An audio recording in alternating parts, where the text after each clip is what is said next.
ఈనాడు paper ఇవాళ పేపర్లో డైరెక్ట్గా నేరుగా ఏంటండి ఇది, కన్నతల్లి శీలాన్ని శంకించేవారు మనుషులేనా? అసలు ఈనాండి ఎవరండి, ఎవరి గురించి మాట్లాడుతూ ఉన్నారు? అసలు ఈనాడు పేపర్లో ఇంత నిస్సిగ్గుగా ఎలా వేయగలుగుతూ ఉన్నారు డైరెక్ట్గా? అంటే అసలు ఆ మాట ఉచ్చరించడానికి కూడా మాకు ఎవరికి కూడా నోరు రావట్లా. మరి ఇంత దారుణంగా ఎట్లా మాట్లాడతారు?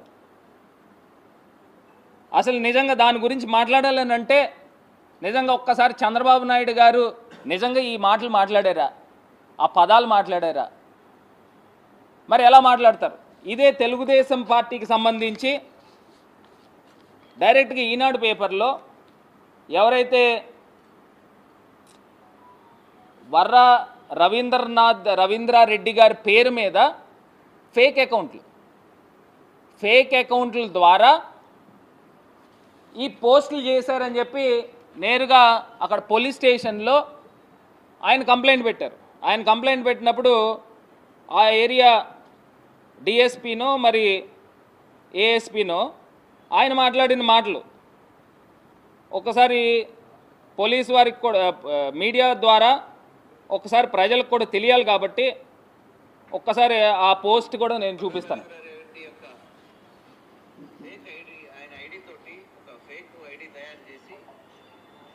వైఎస్ షర్మిల గారి అట్లాగే వైఎస్ సునీత గారి మీద అబ్యూజ్ చేస్తూ సోషల్ మీడియాలో పోస్టులు పెట్టడం జరిగింది. సో అది చూసినటువంటి రవీంద్రారెడ్డి లోకల్ పోలీస్ స్టేషన్లో ఫిర్యాదు చేయడం జరిగింది. 3వ తారీఖు నాడు కేసు నమోదు చేసి ఈ అబ్యూజ్ చేసినటువంటిది సోషల్ మీడియాలో వైరల్గా మారి అది అనేక తప్పిదాలకు దారితీస్తుండగా దీన్ని ప్రతిష్టాత్మకంగా తీసుకొని అంటే దీనికి అర్థం ఏంటండి? ఎవరైతే కారకులు ఈ కారకుడైనటువంటి నేను అది కూడా చెప్తాను. అంటే ఇది ఏ రకంగా ఉందనంటే ఒక ఫేక్ ఐడీలను క్రియేట్ చేయడం అంటే ఇవన్నీ కూడా ఏంటంటే వెన్నతో పెట్టిన విద్య కిందన తయారైపోయింది. అంటే ఒకళ్ళ పేరు మీద ఒక ఐడీలు క్రియేట్ చేయడము, క్రియేట్ చేసిన తర్వాత ఆ ఐడీల ద్వారా ఒక గ్లోబస్ ప్రచారం చేయడం. అంటే ఈ రకంగా ప్రచారం చేసి మనుషుల యొక్క వ్యక్తిత్వాలని, మనుషుల యొక్క క్యారెక్టర్ని ఈ రకంగా అసాసినేట్ చేస్తారా అని అడుగుతా ఉన్నా. అసలు ఎవరైనా కానీ కన్న తల్లి పైన ఎవరైనా నిందలు వేసుకుంటారండి? ఇంత దారుణంగా మరి మాట్లాడే వ్యక్తుల్ని ఏమనాలా అని అడుగుతా ఉన్నా. మరి ఇంత దారుణంగానా? నిజంగా ఒక్కసారి వారు కూడా ఆలోచన చేయాలి. ఎందుకు చేస్తారండి? అసలు జగనన్న నోట్లోంచి ఇంకా మనం అందరం కూడా అమ్మ అని పిలుస్తాము. ఆయన తల్లిగారు అనే పదం మాట్లాడతారు, విజయమ్మ గారు అనే పదం మాట్లాడతారు. ఆయన ఇచ్చే గౌరవము, ఆయన చెల్లికి కానీ తల్లికి కానీ ఇచ్చే గౌరవం. ఆయన షర్మిల గారిని కూడా షర్మిలమ్మ అని పిలుస్తాడు, విజయమ్మ అని పిలుస్తారు. అది ఆయన తాలూకా ఇచ్చే గౌరవం. జనరల్గా ఆయన బ్రదర్ కింద అన్న కింద ఉన్నప్పుడు పేరు పెట్టి పిలవచ్చు చెల్లెల్ని, కానీ ఆయన షర్మిలమ్మనే పిలుస్తాడు. మా దగ్గర ఎప్పుడైనా టాపిక్ వచ్చినా లేకపోతే గతంలో ఎప్పుడు మేము మాట్లాడినా ఆయన వాడే పదం అది, ఆయన ఇచ్చే గౌరవం అది.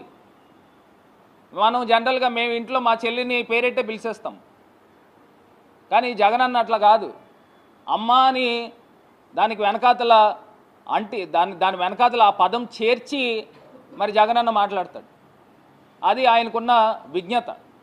ఒక్కసారి రాష్ట్ర ప్రజలు కూడా ఒకసారి ఆలోచన చేయండి, రాష్ట్ర ప్రజలు కూడా ఒకసారి గమనించండి.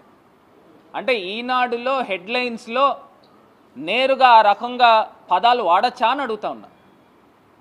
అంటే చంద్రబాబు నాయుడు గారు నోట్లోంచి వచ్చిన పదాలు అవి మరి ఏ రకంగా మాట్లాడతారు? అంటే రాష్ట్ర ప్రజలకి ఈ రకమైన గ్లోబస్ ప్రచారం చేస్తూ ఉన్నారా అని అడుగుతా ఉన్నా. ఇప్పుడు నేను ఇందాక చెప్పాను ఒకటే సామెత, అంటే మీరు మాట్లాడితే అన్నీ కరెక్ట్, పక్కనోళ్ళు ఏదన్నా మాట్లాడితే అది పెద్ద అన్యాయం జరిగినట్టు భూతద్దంలో పెట్టి చూపిస్తారా అని అడుగుతా ఉన్నా. అంటే మీరు తీసుకొచ్చే స్మార్ట్ మీటర్లు వచ్చేసాయి అని చెప్తున్నారు. అంటే రైతులకు ఏదో మేలు జరిగిపోతున్నాయో అని చెప్తా ఉన్నారు. గతంలో అదే జగనన్న ప్రభుత్వంలో స్మార్ట్ మీటర్లు వస్తే రైతుల మెడలకి ఉరితాళ్ళు వేస్తున్నారని చెప్పారు. అంటే ఎంత వ్యత్యాసం ఉందండి, ఇంత వ్యత్యాసం ఉంది. ఒక్కసారి ఈ అన్ని అంశాలు కూడా ఒక్కసారి మళ్ళీ ప్రజల్ని ఆలోచన చేయమని కోరుతా ఉన్నా. ప్రధానమైనది 1% సర్ఛార్జ్ అనేది, ఇది రాష్ట్ర ప్రజలు ఎవరు కూడా ఒప్పుకోరు. అంటే మీరు రాష్ట్ర ప్రజలు ఏది కొన్నా కానీ 1% ఎక్స్ట్రా ట్యాక్స్ కట్టే కార్యక్రమము కేవలం ఆంధ్రప్రదేశ్లో జరగబోతా ఉంది. మరి ఆయన సాక్షాత్తు ముఖ్యమంత్రే కోరుతా ఉన్నాడు, వెళ్ళి ఫైనాన్స్ మినిస్టర్ గారిని మాకు 1% ట్యాక్స్ పెంచుకోవడానికి వెసులుబాటు కల్పించండి అని కోరుకుంటా ఉన్నాడు. అంటే ఈయన వెళ్ళి ఢిల్లీకి వెళ్ళి నిధులు తేవాల్సింది పోయి రాష్ట్ర ప్రజలపైన బండరాయిలు వేస్తారా అని అడుగుతా ఉన్నా. ఇది చాలా అన్యాయము. ఎట్టి పరిస్థితుల్లో కూడా రాష్ట్ర ప్రజలు ఒప్పుకోరు అని కూడా ఈ సందర్భంగా మరి తెలియపరుస్తూ, ఇంకొకటి బడ్జెట్లో మీరు పెట్టిన అంశాలన్నీ కూడా ఆయన చెప్తా ఉన్నాడు, ఇంత క్లిష్ట కాలంలో ఇంత క్లిష్ట సమయంలో వెంటిలేటర్ మీద ఉన్న ప్రభుత్వాన్ని తీసుకొచ్చి బతికిచ్చాం. దీన్ని ది బెస్ట్ బడ్జెట్, నేను ఇప్పుడు దాకా 14 బడ్జెట్లు పెట్టాను, ఇది 15వ బడ్జెట్, ఇది ది బెస్ట్ బడ్జెట్ అని ఆయన కొనియాడుతూ ఉన్నాడు.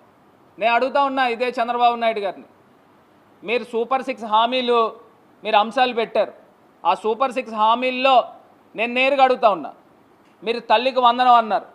ఆ తల్లికి వందనానికి సంబంధించి లెక్కల ప్రకారము సుమారుగా 82 లక్షల మంది పిల్లలు ఉన్నారు, స్కూల్కి వెళ్ళే పిల్లలు.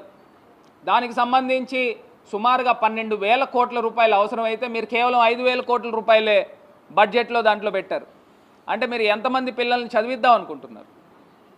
ఇదే రకంగా రైతు భరోసా ఏమైంది? రైతు భరోసా దానికి సంబంధించి బడ్జెట్ మీరు ఏం పెట్టారు? అందులో ఏం పెట్టలేదే. సుమారుగా ఆంధ్రప్రదేశ్ వ్యాప్తంగా మహిళలు మీరు ఇస్తానన్న 1,500 రూపాయలు, దానికి సంబంధించి బడ్జెట్ ఏం పెట్టారు? అందులో బడ్జెట్లో ఏం లేదే. మీరు సిలిండర్లు అని చెప్పారు, ఉచిత సిలిండర్లని. జగనన్న గతంలో ఇచ్చే డబ్బులు క్రమం తప్పకుండా వచ్చాయి. మీరు కేవలం దీపం పథకంలో ఉన్న మహిళలు మట్టుకే మీరు సిలిండర్ల గురించి మాట్లాడుతున్నారు. అదేవిధంగా ఉచిత బస్సు గాలికి వదిలేశారు. మరి ఇన్ని రకాలుగా ప్రజల్ని మోసం చేసి ఓట్లు వేయించుకుని మరి ఈ రకంగా అన్యాయం చేస్తారా అని అడుగుతా ఉన్నా, ఈ రకంగా మోసం చేస్తారా అని అడుగుతా ఉన్నా.